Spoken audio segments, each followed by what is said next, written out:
नमस्कार, मैं हूं सुष्मिता सिंह यादव, विन प्रसन्न मीडिया से। ये जानते हैं आज की बड़ी खबर। बारिश के असर से घट सकता है गेहूं का उत्पादन, सरकार ने किया मुआवजे का ऐलान। वित्तीय वर्ष 2024 में भारत का गेहूं उत्पादन अनुमान से 10 से 20 लाख टन कम रह सकता है। वरिष्ठ सरकारी अधिकारियों और आटा मिलों द्वारा कराए गए अध्ययन के मुताबिक बेमौसम बारिश की वजह से उत्पादन में कमी आने की संभावना है। सरकार के अनुमान के मुताबिक कुल मिलाकर उत्पादन अभी भी 1120 लाख टन रहेगा, जैसा कि पहले अनुमान लगाया गया था। क्या गेहूं की कीमत फिर छुएगी आसमान? फरवरी में तापमान सामान्य से ज़्यादा रहने और मार्च से लेकर अभी तक रुक रुक कर बारिश होने एवं तेज हवाएं चलने से गेहूं के उत्पादन का सही अनुमान नहीं लग पाया है। इस बार यानी मौजूदा फसल वर्ष के दौरान बुआई में इजाफा देखा गया था। मौजूदा फसल वर्ष 2022-23 में रिकॉर्ड 343.2 लाख हेक्टेयर क्षेत्रफल में गेहूं की बुआई की गई। नई फसल की आवक। कुछ राज्यों खासकर मध्य प्रदेश में नए गेहूं की आवक मार्च में ही शुरू हो चुकी है, मगर मंडी में आ रही फसल में नमी की मात्रा अधिक है। इस वजह से कारोबारी और बड़ी कंपनियां खरीद से परहेज कर रही हैं। कारोबारी किसानों से गेहूं खरीद भी रहे हैं और एमएसपी से कम भाव भी दे रहे हैं।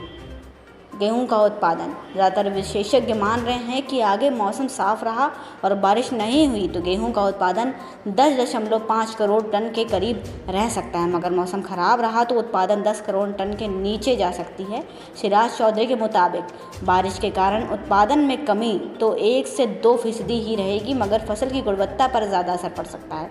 सरकारी अनुमान के अनुसार तब 10.77 करोड़ टन गेहूं हुआ था, मगर बाजार सूत्रों का कहना है कि उत्पादन गिरकर 9.7 करोड़ टन ही रह गया था। 2020-2021 में रिकॉर्ड 10.96 करोड़ टन गेहूं हुआ था।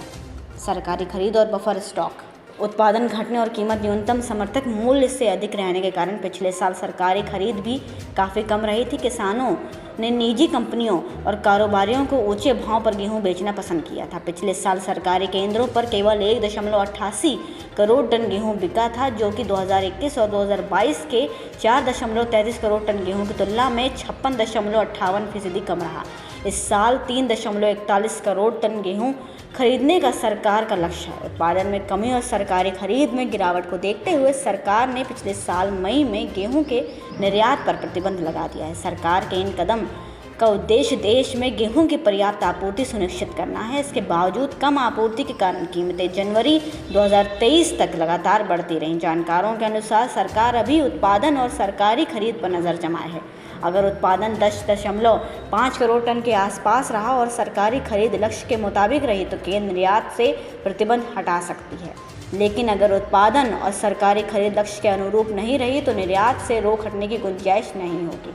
मध्य प्रदेश ही नहीं, दूसरे राज्यों में भी मौसम की मार झेलने वाले किसानों को राहत मिल सकती है।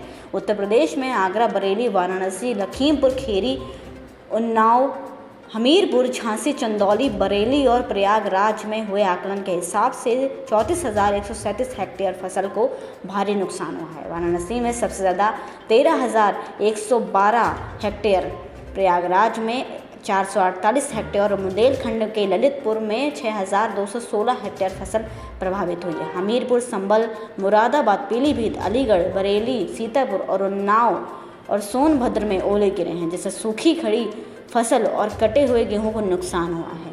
सर्वेक्षण के अनुसार 15 मार्च से 2 अप्रैल के बीच 1.2 लाख किसान बारिश अंधड़ से प्रभावित हुए हैं। मुख्यमंत्री योगी आदित्यनाथ के निर्देश पर किसानों को 56.38 करोड़ रुपए का मुआवजा बांटा जाएगा। ऐसी इन खबरों को जानने के लिए जुड़े रहें विन प्रसन्न मीडिया से और हमारे चैनल को सब्सक्राइब करें। धन्यवाद।